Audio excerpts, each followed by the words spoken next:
Hey everybody, welcome to another exciting episode of NC-17. My name is Josh, and today we have a phenomenal actress, producer, scream queen, you name it, she's it.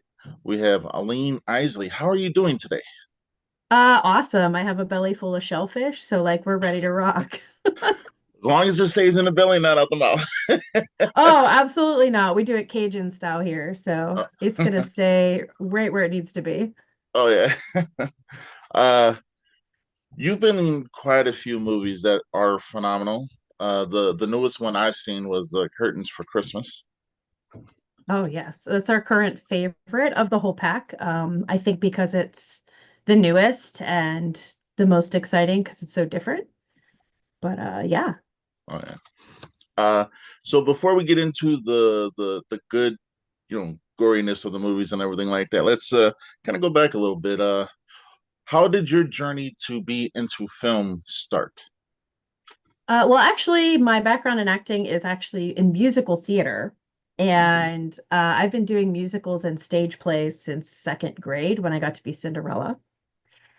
And I did this for years, including in college. And one year I think it was a junior in college, and I was like, hey, I could do this, and I love movies. I'm going to try and see if this works in the movie industry.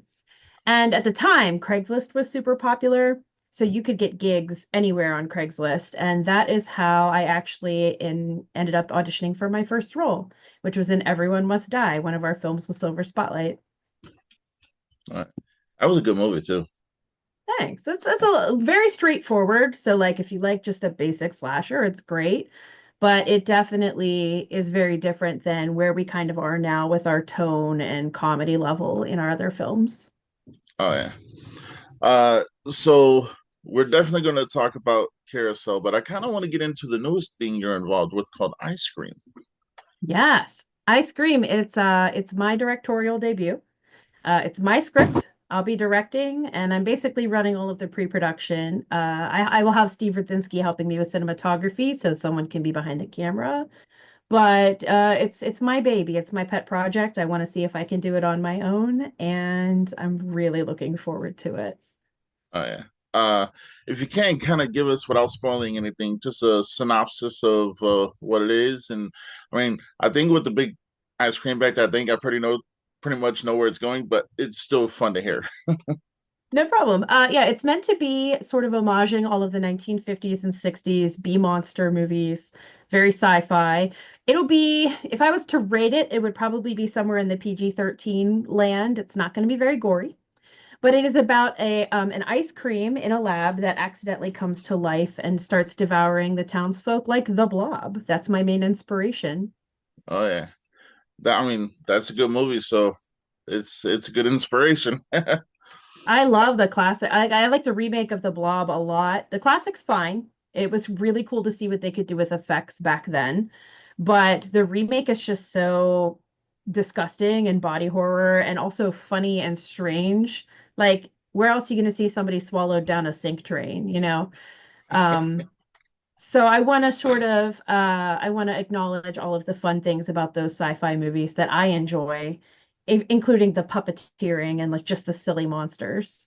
Oh yeah. So what really got you into the horror genre? Because I, like you said, at first it was straightforward, which, over time watching movies, the movies you've been in, I've noticed that the tone has kind of went teety tartar with I said teety tartar, whatever, with comedy and horror. So, what what's what was your inspiration going into just the horror genre alone? I think I've only ever told somebody in maybe one interview, but basically, I was forbidden to watch horror movies as a kid. My dad hated that stuff. I got caught watching like House of a Thousand Corpses on TV by accident one day, and my dad got really, really angry, and just was like, "Turn this shit off," you know.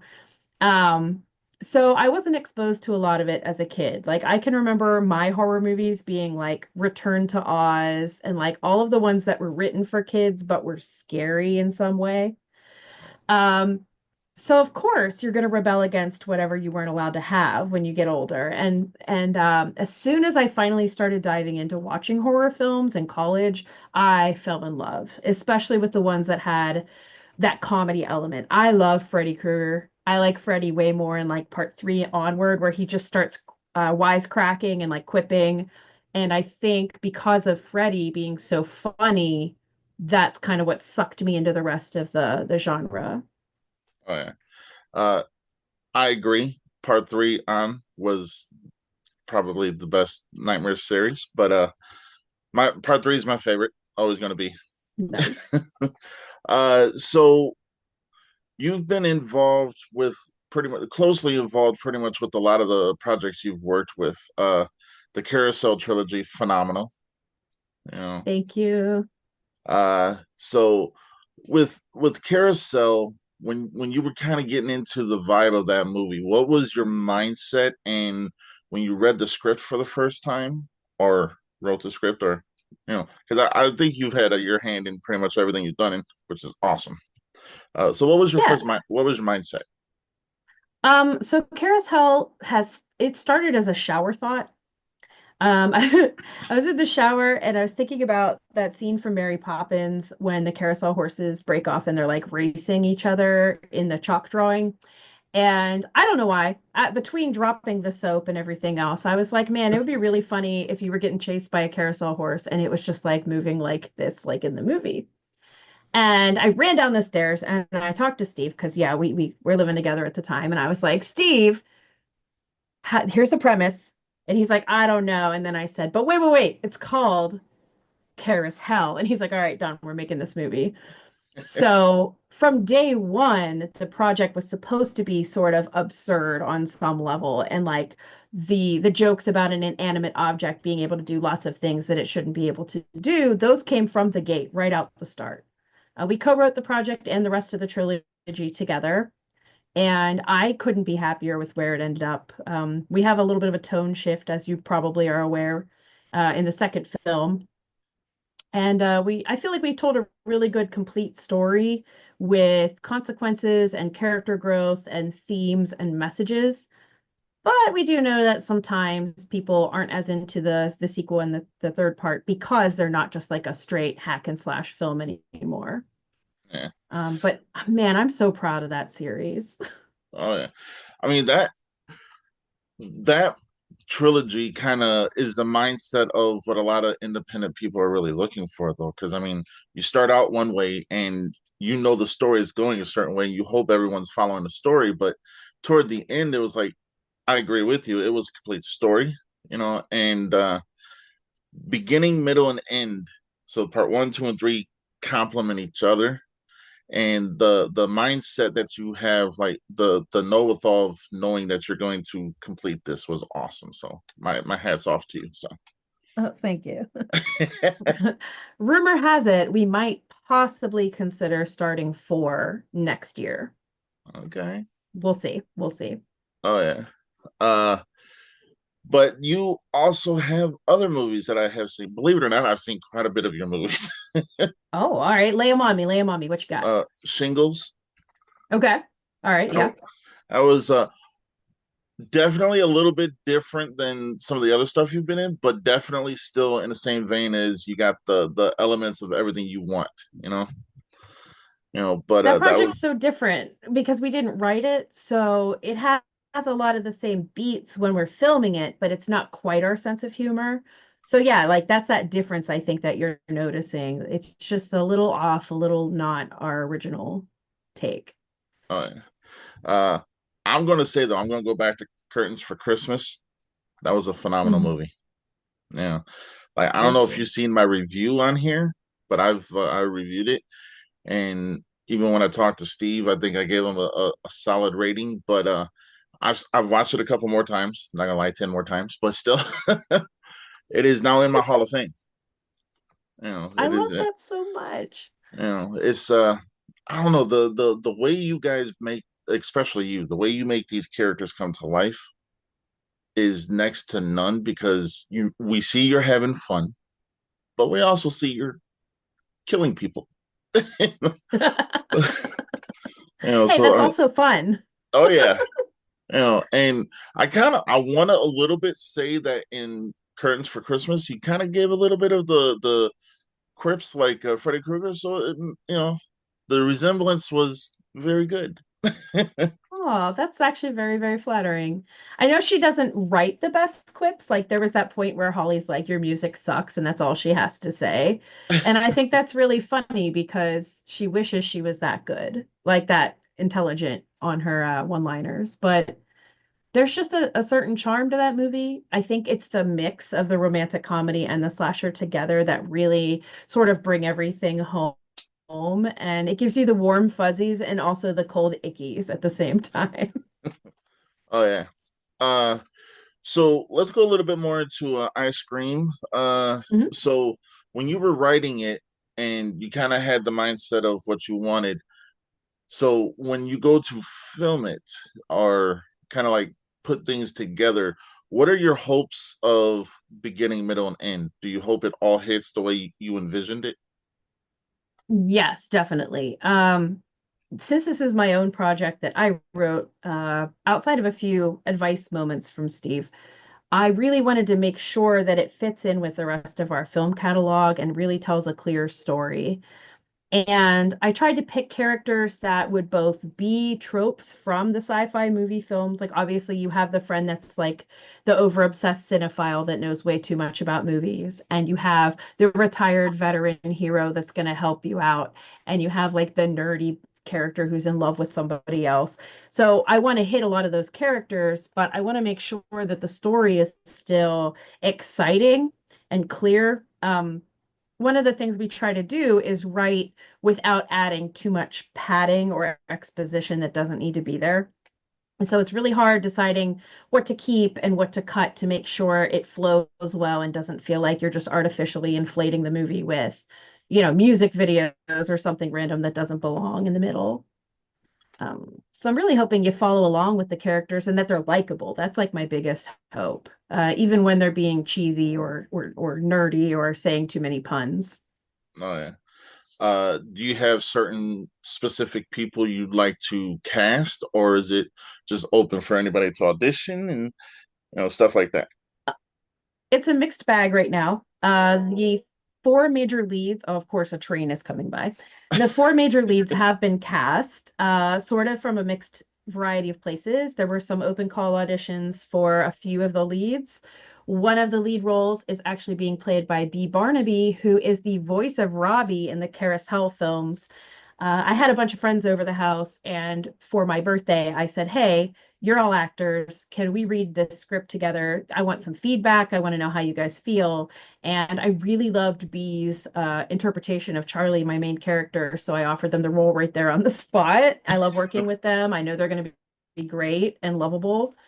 And then some of the other people were auditioning for other roles, like small bit parts in the film, and I really needed to have them somewhere else. So all of the leads have been cast, two small roles have been cast, and I'll still be posting a few auditions for some of the small roles and extra roles as well.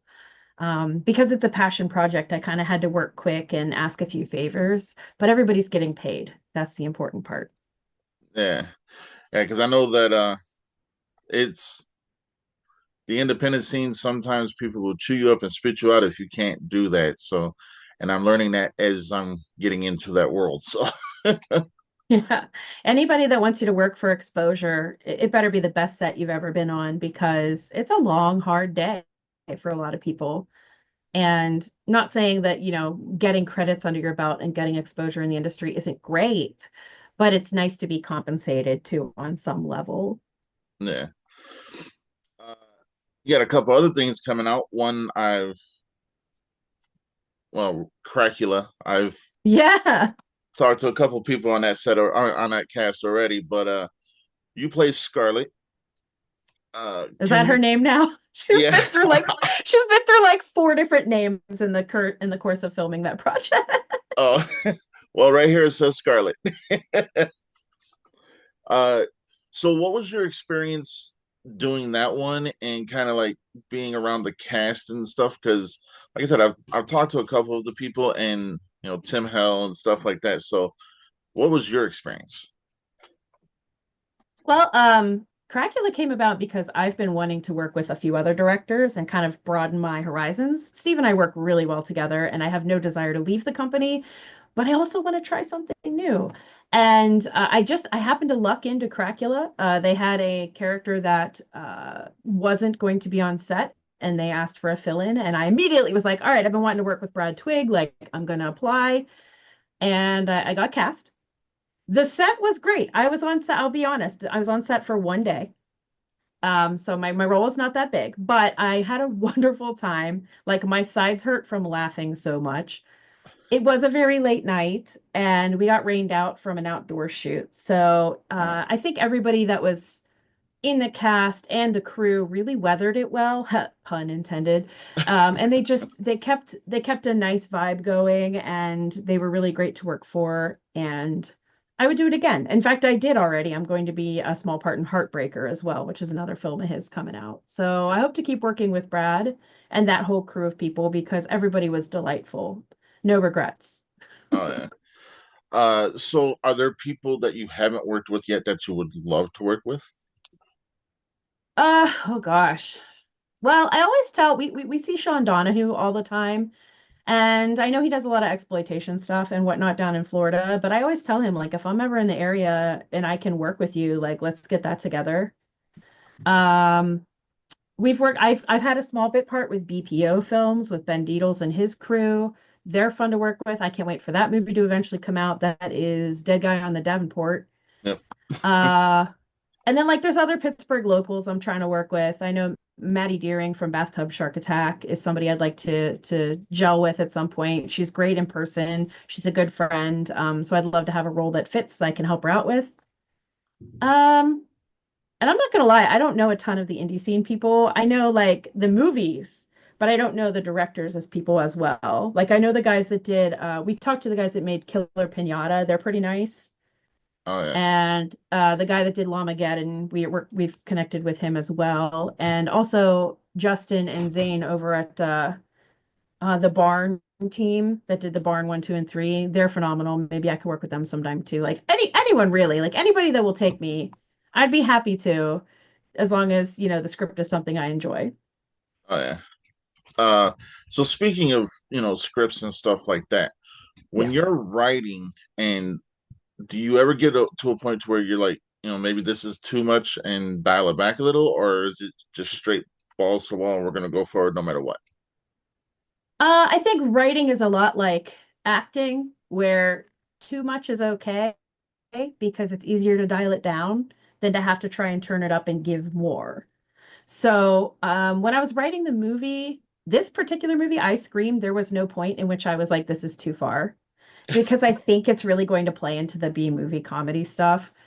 Um, I definitely had to go back and add a few scenes later to give characters a little more airtime. So there were revisions made, but none of them were like, this is too absurd. Um, I can think of one moment in particular where I'm doing a classic drive-in scene, and it's a couple in a car, that whole chestnut. I won't give away the scene. But as the ice cream comes along and wants to devour the car, we're gonna cut to like a miniature set, like a model set that's clearly a model set and not trying to be real. And we're gonna do like a bird's eye view over that thing and make it really corny. So I think that's the one I was the most worried about. Like, will people get it or will they think it's just like really cheap? So we'll see. The test time will tell.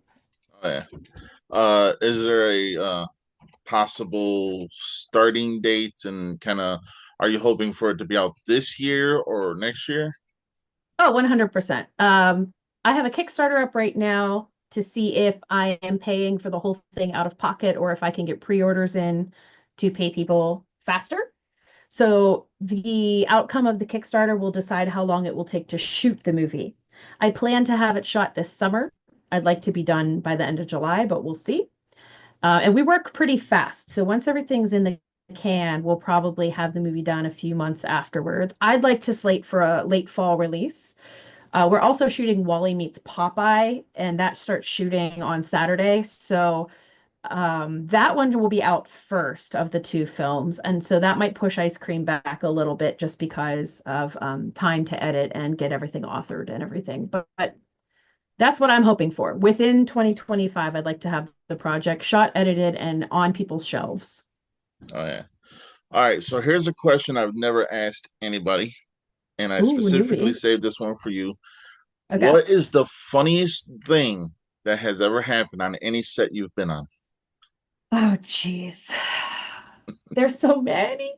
And this is why I saved it for you. Some of it is just the people.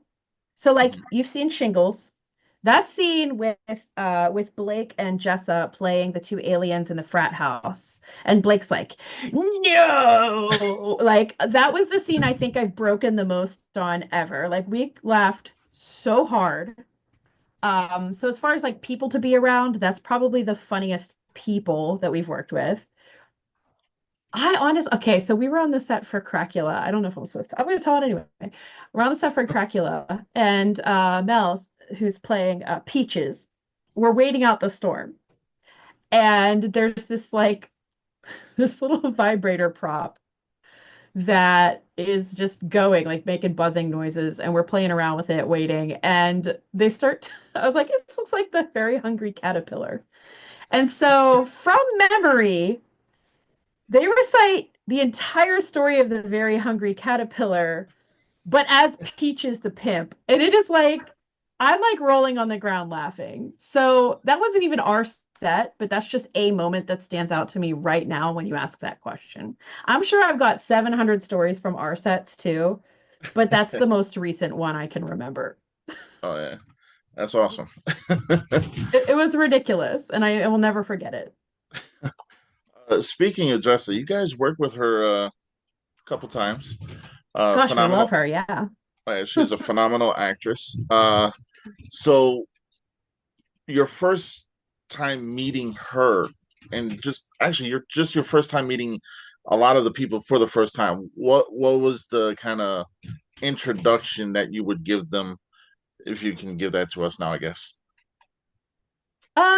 Yeah, so I know we're really big about making sure everybody feels really comfortable on set and very well taken care of. So it depends. Are you talking about like the first time we meet in person or when we're sort of scouting them for a project, I guess? Both. So when we're scouting, we try to act pretty professional, obviously. Like I hope so. So our emails are always pretty clear about like, here's the expectations, here's our budget, here's what we can provide, here's the script.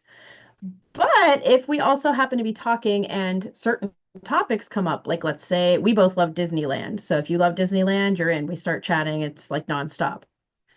On set, however, I always make sure everybody has to be greeted when they come on set, right? Hey, I'm Steve, I'm Aleen, we're going to be working with you. Here's base camp. Here's all this food. We love to connect through food. So for Crafty, we buy lots of snacks and sodas and drinks. And, we kind of had a little starting kitchen table moment where everybody could grab a little snack. We have a little short meeting about the day, what's going to be happening on set, and then we go for it. And if people want to stay afterwards, we usually feed everybody and we love to have nice dinner conversation about literally anything you're passionate about. Like if you're into, I don't care what it is, it could be suspension bridges, but if you're passionate about talking about it when we're together, we want to hear more about it because you light up, right? Um, and yeah, sometimes friendships form, and that's really cool. Like that's what kind of happened with Jessa. We love working with her. She won't be an ice cream, unfortunately, because she wants to be the ice cream. And I told her it's a puppet, so I can't make it happen. But we love her to death. And that's our goal. Like we want people to come back. We want people to have a good time. So why not be as open and friendly as possible? Oh yeah. And also, we tell everybody, like, if anybody's making you uncomfortable on set, you come to us and we will take care of it. That's the other part of the message at the beginning, too. Oh yeah. Uh, so here's the question I ask everybody. What advice Mhm. would you give to anyone who's trying to get into the industry in any way, shape, or form? Right now, on top of my head, follow through. I can't tell you how many people submitted for auditions, said they were interested, received their sides, and then just never sent me a video for an audition.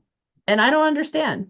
You can't get cast if you don't send your video. So just follow through. If you don't hear from somebody in a week, send them a polite email, check in. Like, don't just ghost and disappear because you can't get in the industry if you don't put yourself forward.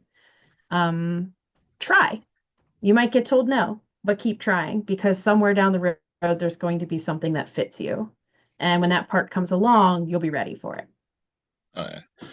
Uh, so let's talk about, because I mean, everyone sees the positives of everything. Let's kind of talk about the negatives a little bit, because there's a lot Sure. of negativity, especially in the independent scene, because some people may think when they're, you know what I'm saying? I don't Yeah. want to just say high and mighty because no one's high and mighty other than, the good guy upstairs. Right. But anyhow, Hello? how, how do you handle the negativity, and was there ever any negativity?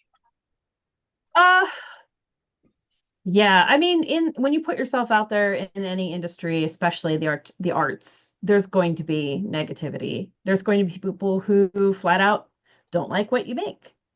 Uh, we love to read reviews on our movies. We love Letterboxd, for example. You cannot let every one-star review that says something awful get you down. And so one of the things I've had to work on was knowing that like not everybody's going to like you or like what you've made.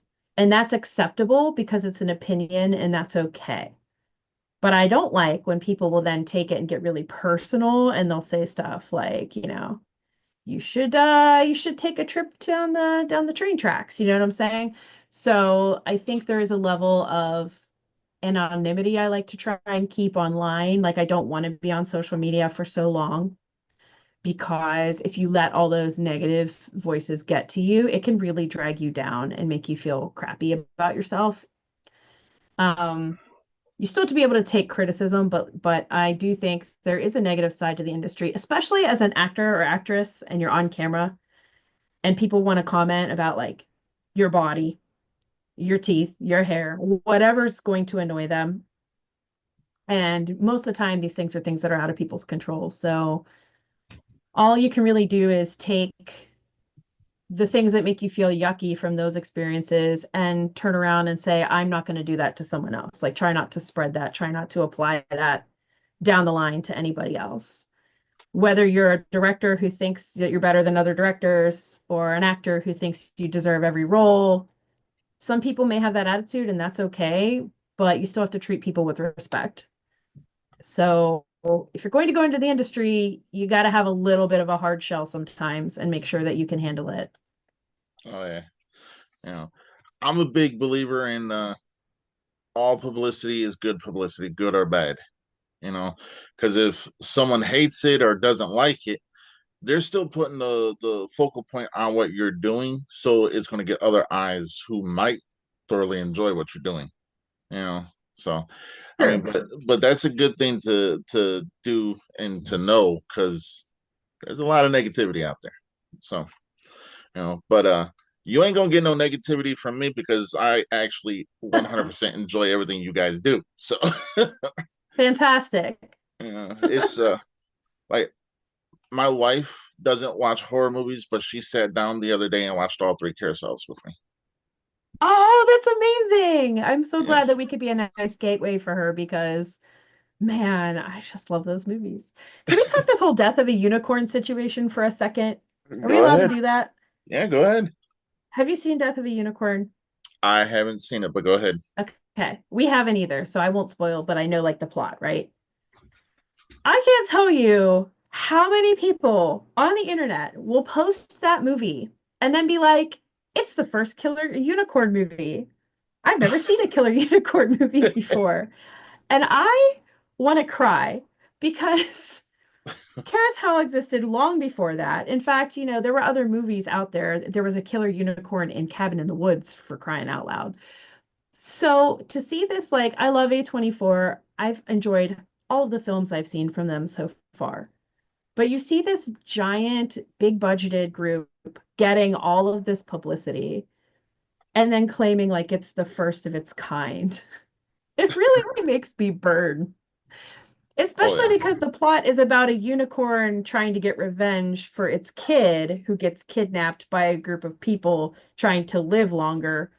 That's Carousel 2. That's the plot of Carousel 2. Oh yeah. I'm not saying anything. Like legally, obviously they didn't copy whatever, but man, I really wish we had that amount of publicity when the movie came out. That's all I'm saying. Oh yeah. No, I mean, oh, there's a lot of people out there like you got Star Wars and all these other movies and everything like that, and Hmm. people are trying to mimic everything. I mean, I will 100% always say you guys are the originators because you guys are, in my opinion. And there's a reason why the independent scene is, in my opinion, now the A+ predator. Like I don't know how many interviews you've seen I've done. I've for the longest time been saying independent is the A+ player, Hollywood's B+ player. Thing is because you guys are so inventive, you guys are so passionate, and you put everything you can into a film, into a character, and the stories, the characters, just everything you guys do right now to me can be any Hollywood movie that came out in the last decade. That's God's honest truth. I You know, appreciate that so much. it's I mean I seen Nora and that was an independent film in my opinion, but I get why it won what it won.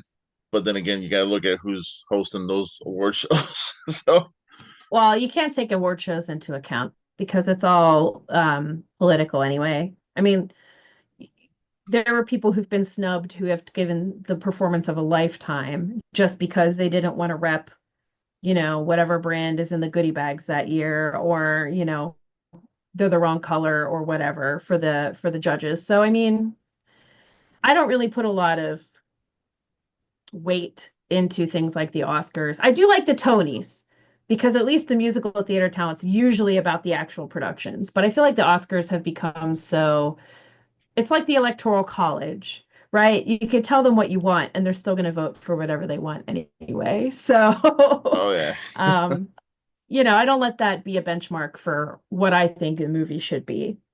oh yeah. Uh, so I kind of with this show I do. I mean, first off, the show's always for you guys. This is your platform. This is a platform for you guys to come on, talk the passion that you guys talk, which I thoroughly enjoy.